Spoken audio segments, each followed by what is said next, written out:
اور جب قرآن آپ سر پر رکھیں، جیسے ہی آپ قرآن سر پر آپ رکھیں گی، امام خمینی کے عرفانیت کے جو استاد تھے آیت اللہ جواد ملکی تبریزی، یہ فرماتے ہیں کہ 4 نیتیں آپ کو اسی وقت کرنی،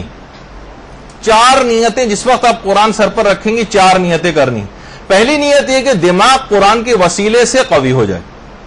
یہ نیت کریں، یہ جو میرا دماغ ہے، یہ جو میں نے سر پہ قرآن رکھا ہوا ہے، اس کے وسیلے سے یہ قوی ہو جائے، یہ پہلی نیت۔ فرماتے ہیں دوسری نیت یہ کرنی ہے کہ ہماری جو عقل ہے یہ علوم قرآنی کی بدولت کامل ہو جائے، ہماری عقل علوم قرآنی کی بدولت کامل ہو جائے، یہ دوسری نیت کرنی ہے۔ تیسری نیت یہ کرنی ہے کہ ہماری عقل قرآن کی عظمت کے آگے خاضع ہو جائے اور جھک جائے۔ اب احکامات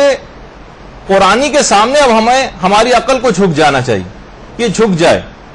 یہ تیسری نیت آپ کو کرنی تھی۔ اور چوتھی نیت یہ کرنی ہے کہ ہماری جو نور عقل ہے یہ نور قرآن کے ساتھ مخلوط ہو جائے،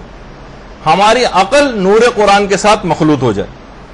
تو یہ 4 نیتیں جو شخص بھی اس رات کو کرے گا، ایک عظیم سعادتوں کا جو قرآن کو سر پہ رکھنے کا جو فلسفہ ہے، مکمل سعادتوں کے ساتھ اس کو بہرامند کر دے گا۔ تو یہ 4 نیتیں آپ یہ لکھ کے رکھیے گا، اور اس وقت ایک خصوصیت کے ساتھ،